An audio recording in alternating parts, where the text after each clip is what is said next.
everyone. I'm Dr. Gina Wenjing Chen from National Zhongzheng University, and it's my great honor to have the opportunity to introduce the recent projects that I've been doing with a group of STEM-based instructors on this new energy course design, specifically on the teaching material.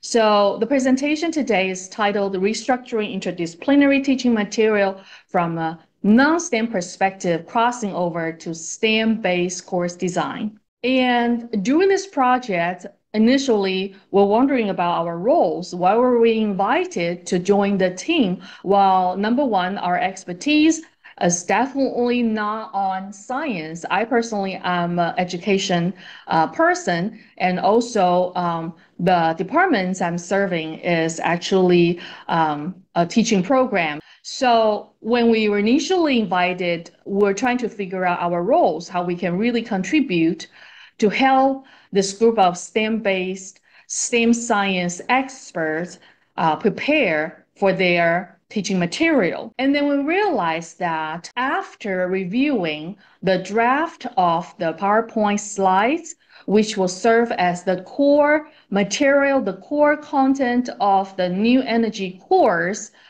we realized that they really need a lot of help. And today we will review 7 or most frequently happened problems we saw based on the theories of multimedia learning. And then we actually turned something that's mainly designed for science majors or STEM-based majors, and then help non-STEM majors to join this course and also facilitate their comprehension during the course instruction. The weekly PowerPoint slides will serve as the core learning materials for the students. And then for us, we realized that in order to facilitate the interdisciplinary teaching, the PowerPoint slides we're using this time for this very new energy course actually will be super crucial. And they have to be effective, not only to support teachers to present for teaching, but also to present for students to learn effectively. And then the materials will also have to serve 25 social science major students on the top of 25 natural science major students. So within this particular instructor team, 1 is from environmental law and 2 are from energy and mechanical experts. So the course itself within the instructor team is already interdisciplinary in nature. So we realized that the coordination, the consistency, the coherence across weekly teaching, which will be conducted by different instructors from different disciplines, they really need second opinions, a more objective perspective, especially from non-STEM experts, to help them with the visual part, so that way can really complement their verbal expressions of verbal communication qualities in the course. And the disciplinary differences, not only between the non-STEM and the STEM, but also within different types of STEMs, it's already apparent. Especially, we could see that lots of the literature, empirical studies-wise, it already highlights the importance of visual communications when it comes to disciplinary differences. A lot of times we can see that experts or instructors from different disciplines, they have different tendency and different logic to put materials together. For instance, lots of observations reveal that natural science teachers often use visual to illustrate a lot of scientific concept and data, while law people could definitely do things otherwise. Take this picture, for example. This is actually introductions by the mechanical engineering teacher talking about the structures within a nuclear power plant. Imagine if we show this huge picture in front of a class of 50, and then with a huge classroom, large class size wise, this kind of picture that could definitely not serve the purpose. So the image itself, even when teachers remember to incorporate image, it doesn't really mean or necessarily mean that it could actually achieve the goal of facilitations, especially the comprehension-wise. Just by presenting pictures also doesn't mean that the intake will take place within the classroom. So the visual communication for teachings are actually super duper critical. It doesn't only augment impressions for the key messages, also help teachers to illustrate or break down the abstractness or intricateness, and also make our teachings more explicit. And most importantly, in the case of the previous picture that I show, we really have to help students by directing their attentions to different parts of the nuclear power plants. So that way they can see better and understand well. So all this kind of know-how can be reinforced by different tools. So during the process of material modification, we also educate instructors to make conscious decisions on choosing presentation tools, sometimes more animated, sometimes a little bit post-productions will be needed to really help them present better cognitive schema for the students and also allow them to accommodate linear as well as non-linear types of learning. And then all different kinds of tools tend to have different kinds of attributes they should be aware of. And then by demonstrating different ways to prepare materials with different logics and also present them the interdisciplinary differences among themselves, already being an eye-opening experience for them.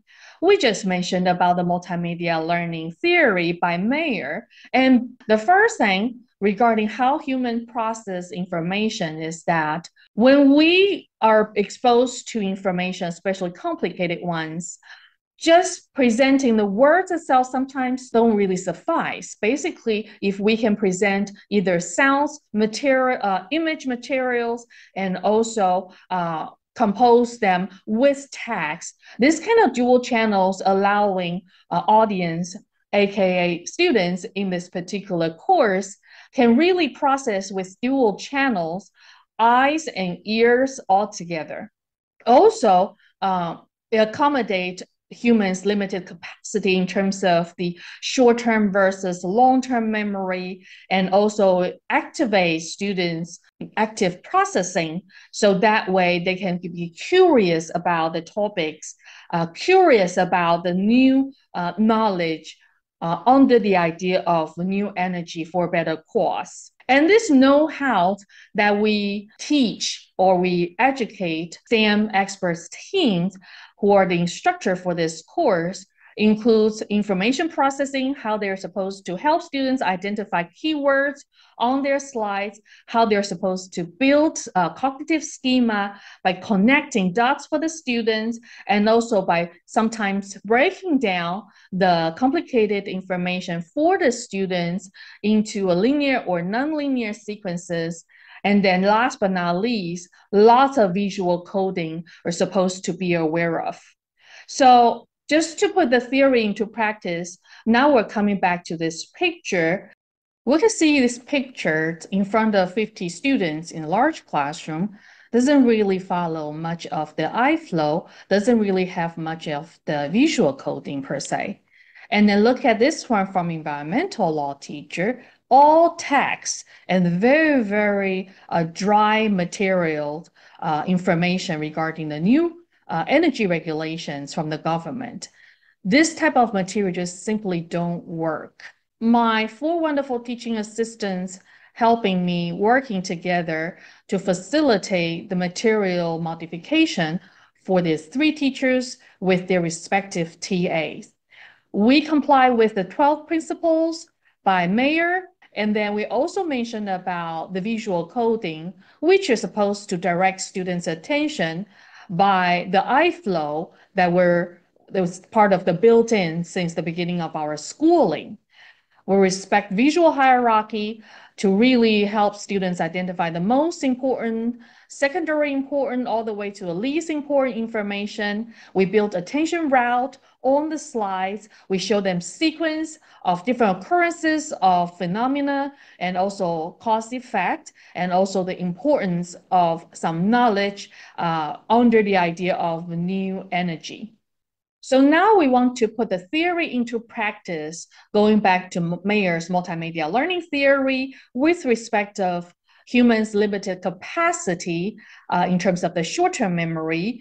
We can actually modify this huge image and then really break it down to a smaller section and then highlight by blowing up and then also identify where it belongs to within the huge picture and then do it step by step, pinpoint this very particular spot, and then activate their prior knowledge regarding the explosion happened 10 years ago in Japan, talking about the root cause, where's did the explosion start, and then telling students the significance of knowing the parts, the structures, and then interconnectedness of all different kinds of sections.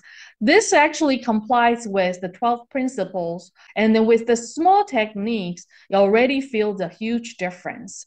And now my wonderful research assistant, Ariel, will begin by presenting the overview of the 7 problems along with their respective solutions by demonstration. Thank you very much. Thanks for having me here. My name is Ariel Kating Cheng, a MA student from National Children's University in Taiwan. I'm very pleased to present our research results to you in the film. I'm going to introduce the problems with the materials and the way we modify it when crossing the STEM materials to make it easy for even a non-STEM students to learn. Now I'm going to explain the cases one by one to you for our modifications process. I will start by introducing the encounters problems in the main strategies for addressing STEM. Then I will provide an explanation of modification process of these issues.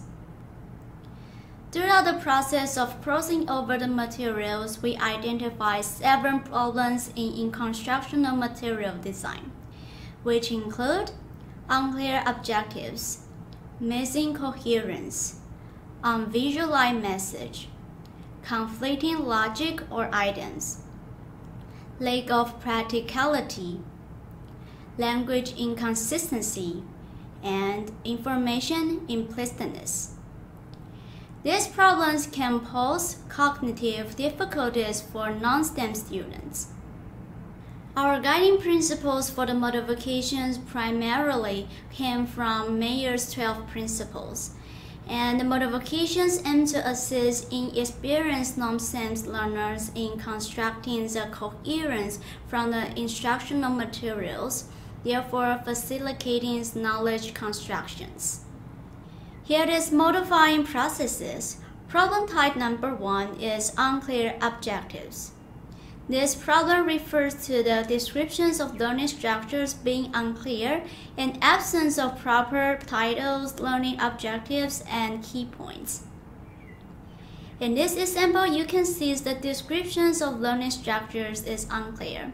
Additionally, there is missing content and no specific explanations of learning goals or scaffolding, which also violates generative processing theory.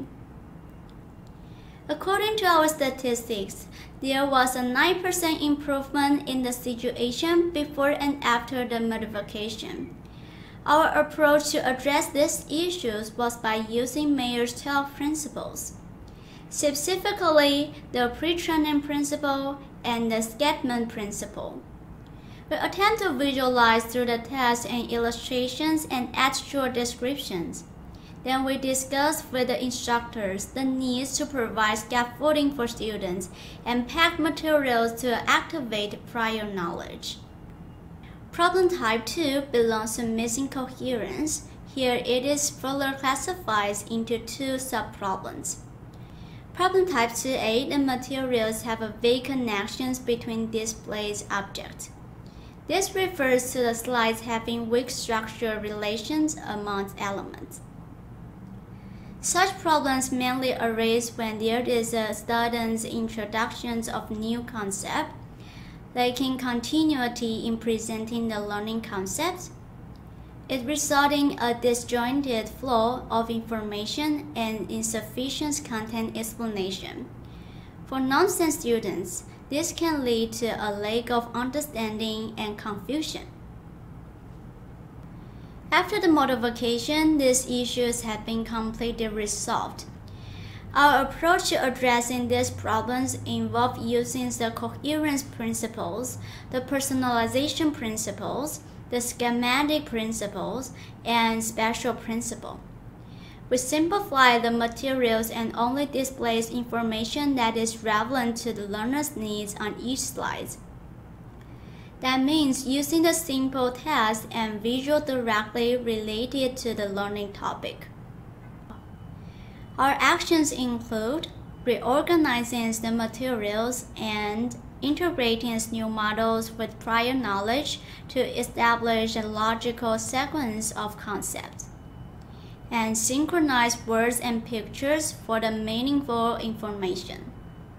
Problem type 2 called digressions. It refers to the materials not being associated with the topic net zero carbon emissions. This problem is characterized by isolated and decontextualized image and insufficient textual explanation. In this case, only 3 complete diagrams was provided without relevance to the topic, and the purpose of learning these materials was unclear. After the modification, there was an improvement of 88% in addressing this issue. It has been observed that human learns best when words and pictures are combined, rather than relying on words alone. So to deal with these problems, we utilize the multimedia principle and the pre-training principle. Our approach involving adding conceptual diagrams and introducing basic materials as a pre-training step. This provides students with prior knowledge before engaging in practical implementations. And furthermore, we incorporate diagrams and provide code descriptions to enhance understanding. This helps students better grasp the concept related to net zero carbon emissions and facilitating the connection between coding and the topic. Problem type 3 is related to visualizing content because it is important to include both text and image to enhance understanding. We have identified 2 specific issues with this category. 3A is referred to as unvisualized message. It is defined as the need to compile the sequence of textual descriptions and learning concepts into image schemas to utilize visual sensory input and improve memory. In this example, evaluating the dual channel principles, where it is more effective to present words and pictures together rather than just words alone. After the modification, there was a 50% improvement in addressing this issue. Our approach involved applying the multimedia principles to avoid relying solely the text on the screen. And we also aim to enhance and clarify information and utilize pre-training principles to connect students' prior knowledge to the new learning. As a result, we reprocess complex information and illustrate concepts using mathematical expressions to convey the text meaning. Another common problem is violating eye-flow. This refers to the text and graphics being randomly in place without considering the natural flow of the reader's eyes. According to Mayer's perspectives, a layout should have a single focal point. However, in this example, there was excessive information on the slide and making it difficult to easily grasp the main point. After the modification, there was an improvement of 88% in addressing this issue. To address this issue, we apply Mayer's signaling principle and segment principle. We redistributing the content and adjust the formats to highlight the main concept of the test. This helps students quickly and clearly identify the learning objectives or key points. Problem type 4 is conflicting logical or items. The main issues in the category is presence of inaccurate text descriptions, logical errors, and conflicting information, which can lead to misunderstandings. In the given examples, there are consistencies between the image and accompanying text, resulting in miscommunications of the instructional contents. Through our judgment, improvements were made to address this problem. We follow Mayer's coherence principles and signaling principles to guide our modification.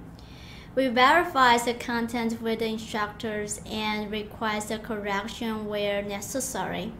Moreover, we highlighted the area that require attention to ensure that students are aware of the key points they need to focus on. Problem type 5 is lack of practicality.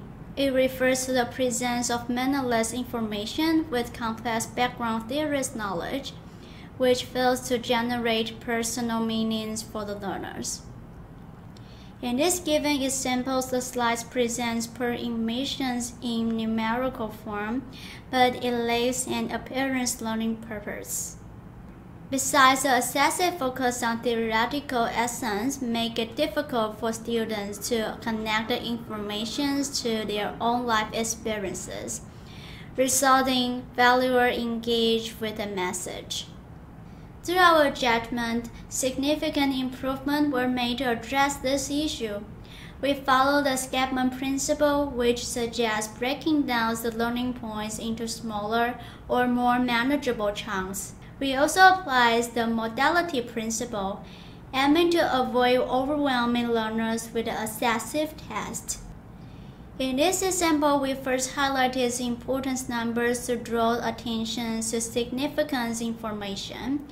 Then we integrated text, graphics, and narration to support the learning goals.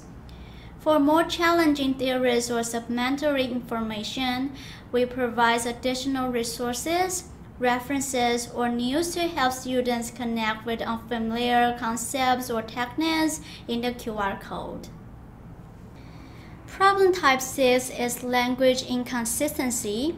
It refers to the issues of instructional language switching randomly between Chinese and English, along with the broad use of terminology without timely translation. In a given example, there is a sudden switch from Chinese to English in the slides, disrupting the visual flow and making it difficult for non-STEM students to comprehend. Through our judgment, there was a significant 70% improvement in addressing this issue. In addition to applying the coherence principle, we also utilize the special contiguity principle. This involves keeping all the related text and graphics close together on the slides, making it easier for learners to understand the relationship between the text and graphics. To solve the problems of language inconsistency, we translated the English versions of the slides into Chinese to ensure the consistency throughout the materials. Furthermore, we rearranged the content into an F-patterns I-flow, with text positions on the left and graphics on the right. It allows for smoother readings and comprehensions of the text. Problem type 7 is information implicitness. It refers to the insufficient explanations of specific words or graphic, which leads to incomprehensibilities or misunderstanding. This is considered the most severe amongst of the 7 problem types. In the given example, the concept conveys the slide is not single and clear.